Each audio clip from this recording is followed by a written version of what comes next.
Capítulo 14, parte 2. Não sei com certeza pelo que lhe agradeci, pelo trabalho, por sua confissão de que afinal nunca tinha deixado de pensar em mim, por ter me oferecido sua jaqueta, por ter nos deixado voluntariamente naquele momento. Claro, ele respondeu como se estivesse ciente de tudo o que eu tinha pensado. Ele se virou para sair, mas então deu uma paradinha, deu meia volta e me fitou nos olhos. Olhe, eu vou jantar em um restaurante mexicano ótimo esta noite. O melhor guacamole que já experimentei. E as margaritas também não deixam a desejar. Não vou insistir, mas me liguem se vocês quiserem me acompanhar. Certo, respondi. Pode ligar para o meu celular ou para o meu quarto.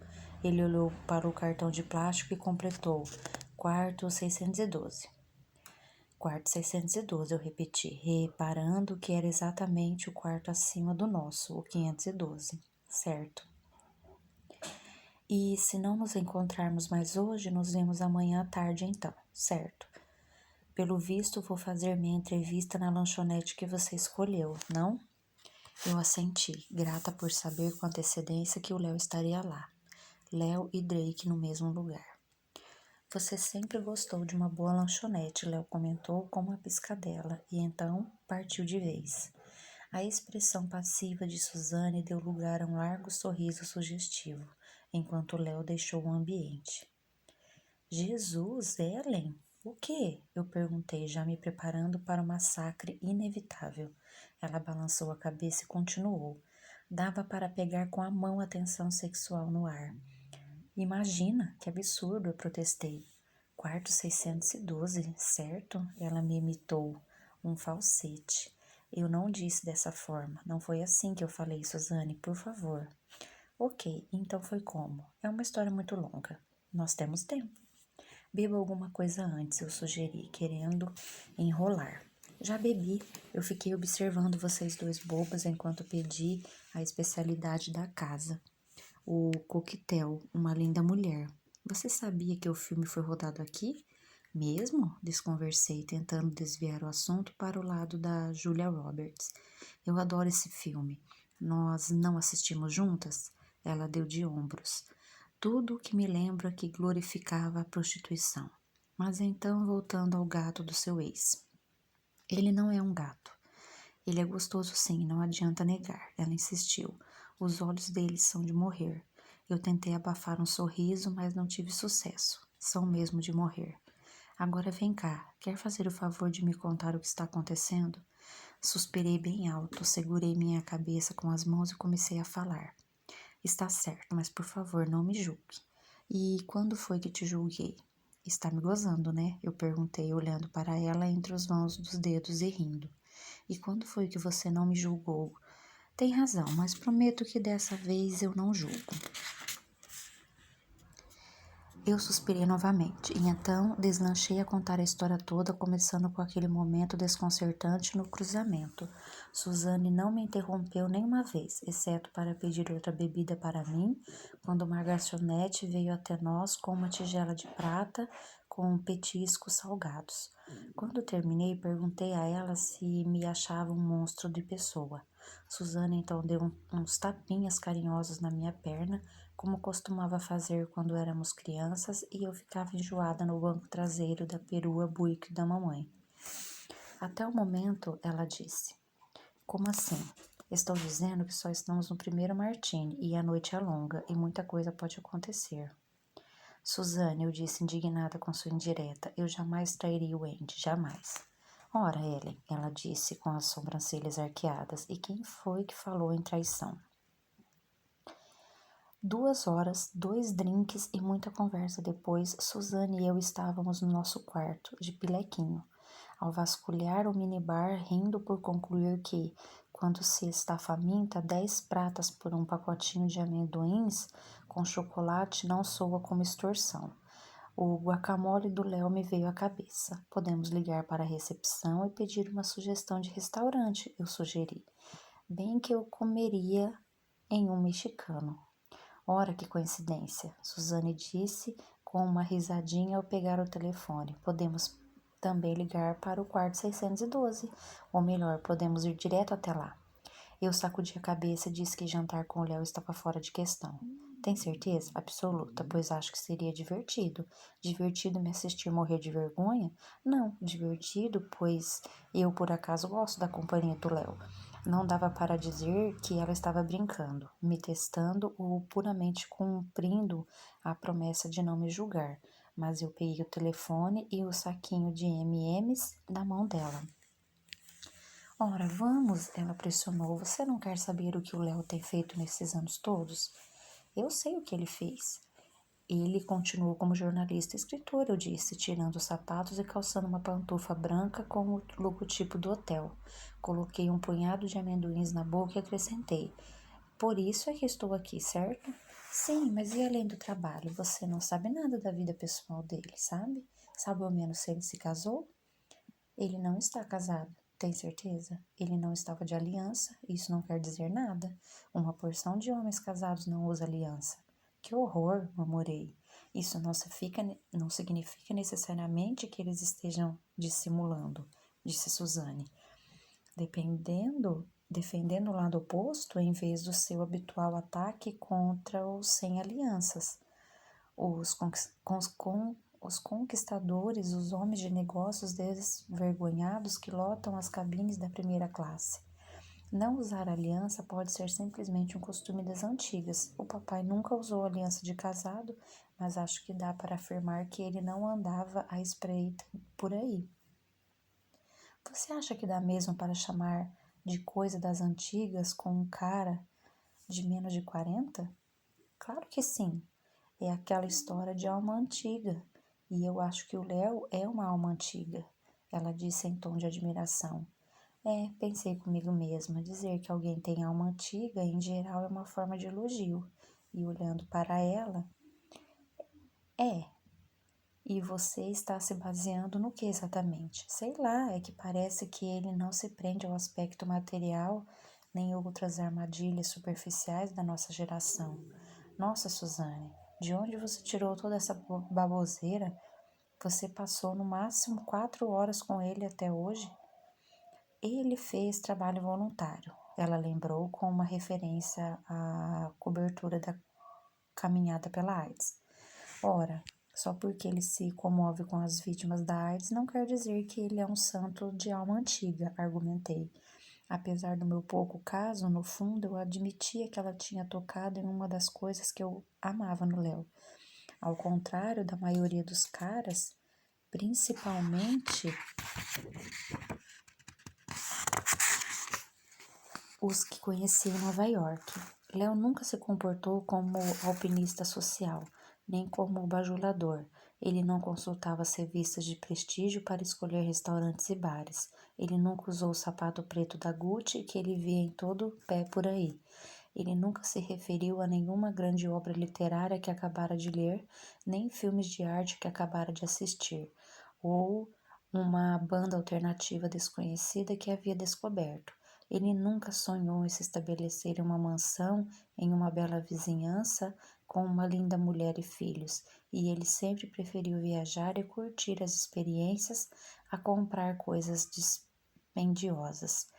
Moral da história, o Léo não era de ficar acompanhando as listas dos mais, nem de tentar impressionar, e menos ainda de fazer força para ser quem não era. Eu comentei isso com a Suzane, mas pensando alto do que outra coisa, e então comparei Léo ao Andy, em silêncio. Andy que possui diversos pares de sapatos Gucci, Andy que tem o hábito de escolher restaurantes nas listas de jornais e revistas, Andy que está doidinho para deixar a melhor cidade do mundo para morar em uma mansão em Atlanta. E embora o meu marido não possa ser acusado de entrar no pretensioso jogo urbano de comprar as bandas alternativas mais descoladas, nem os filmes de arte ou obras literárias do momento, eu não podia negar que ele aparentemente tem um estilo de vida mais voltado para o status do que o meu ex. Fui tomada por uma onda de culpa, então troquei de lado e comecei a defender com fervor o meu marido. E daí, se ele a apreciava as coisas boas da vida, como itens de grife. E daí se ele sonhava com uma casa grande e uma vida confortável para uma família? Não quer dizer que ele baseava suas escolhas na competição com os vizinhos, nem seguindo um bando de forma irracional. Ele só não é um cara antenado, mas que segue as próprias referências sem precisar se justificar, o que o torna um homem tão autêntico quanto o próprio Léo. E mais, por que eu precisava ficar comparando o Andy e o Léo se não havia absolutamente nada em comum entre eles? Eu hesitei um pouco, mas acabei colocando essa pergunta para a Suzane, esperando, obviamente, que ela assumisse uma posição totalmente democrática e dissesse que não havia por que compará-los, que o Léo não tem nadinha a ver com o Andy e vice-versa. Em vez disso, ela disse: começa que é impossível não comparar. Quando você se encontra diante de uma encruzilhada, não dá para deixar de considerar a outra direção. Especular como a sua vida poderia ter sido. Imagino que sim, eu disse, certo de que o caminho para o Léo nunca tinha sido uma opção. Eu tinha tentado segui-lo, mas acabei dando de cara com uma viela fria e sem saída. Suzane correu as mãos pelo cabelo longos e cacheados e continuou. E depois, Léo e Andy têm ligação? Sim, pelo simples fato de que você ama ou um dia amou os dois. Olhei para ela desconcertada. E por que você diz isso? Porque não importava se os homens que você amou tenham pouco ou muito em comum, ou se aconteceu simultaneamente ou com uma década de diferença, ou se eles se detestam ou se nem sabem um do outro, ainda assim eles estranhamente estão ligados de algum modo. Pertence a uma mesma fraternidade, da mesma forma que você pertence à fraternidade das mulheres que o Andy amou. Há uma afinidade velada, goste você ou não. Enquanto fiquei pensando nessa teoria da Suzane, ela continuou falando e me contou do encontro recente que tinha tido com a ex-namorada stripper do Vince, em uma pista de boliche, e que, embora elas mal se conhecessem e tivessem pouquíssimos conhecidos em comum, o que era quase impossível, visto que as duas são de Pittsburgh, elas acabaram batendo um papo enquanto assistiam Vince conquistar seu primeiro jogo perfeito de 300 pontos. E foi realmente esquisito, confessou Suzane, pois além de comentar sobre o jeito desajeitado e amalucado do Vince, típico de um nova-iorquino do Brooklyn, na verdade não falamos dele. Era como se ela entendesse direitinho o que eu tenho que aturar. Como é ser apaixonada pelo Vince, apesar de todas as bobagens dele. E mesmo você sendo minha irmã, e eu tendo de contado muito sobre o meu relacionamento, do jeito que eu jamais confessaria a ela, de certa forma, ela sabe mais do que você jamais saberá. Mesmo ela não gostando mais dele, bem, com base no olhar meloso na cara dela, vendo o Vince brincar com todo mundo, todo usado, isso certamente levanta dúvidas, Susana observou. Mas sim, mesmo assim, eu deitei no travesseiro e senti o pilequinho dar lugar a um cansaço enorme e uma fome maior ainda. Eu perguntei a Suzane se ela não queria escolher algo do menu para comermos no quarto, mas então me lembrei que ela passava o tempo todo entre voos e hotéis de aeroportos e disse a ela que me animaria a sair também. Bobagem, respondeu ela. Eu não vim aqui pela vida noturna. Balbuciei rindo e dei um beijão na bochecha dela. Você veio aqui por causa da sua irmã, não foi? Saí para lá. Suzane. E lhe dei um outro beijo no rosto e depois na testa. Afinal, só consigo beijá-la assim, de gozação, como nosso pai. Suzane não se sente confortável com demonstrações físicas de afeto. Já eu herdei o jeito carinhoso da minha mãe. Você adora sua irmãzinha, é por isso que você está aqui. Confessa, vai, disse com um tom de brincadeira. Que nada, eu vim aqui por 2 motivos. Ah, é? Pelo Drake e pelo que mais? Para tomar conta dessa traidorazinha aqui, ela afirmou, jogando um travesseiro na minha cabeça. Só por isso? Ela falou brincando, mas era um incentivo que faltava para eu vestir a minha camisola, escolher um sanduíche de peru do cardápio de serviço de quarto e ligar para o meu marido exatamente quando ele já tinha dado o dia por encerrado. Oi, amor, Andy respondeu sonolento. Vocês duas estão se divertindo? Muito, eu disse, pensando no quarto.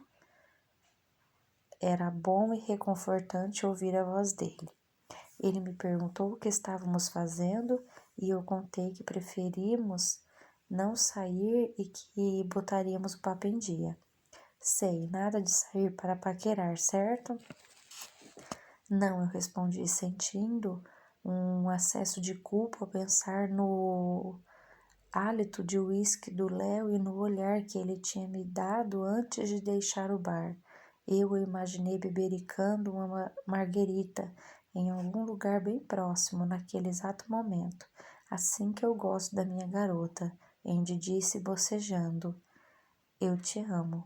Eu sorri e disse ao Andy que também o amava, o suficiente para me conseguir aquele autógrafo?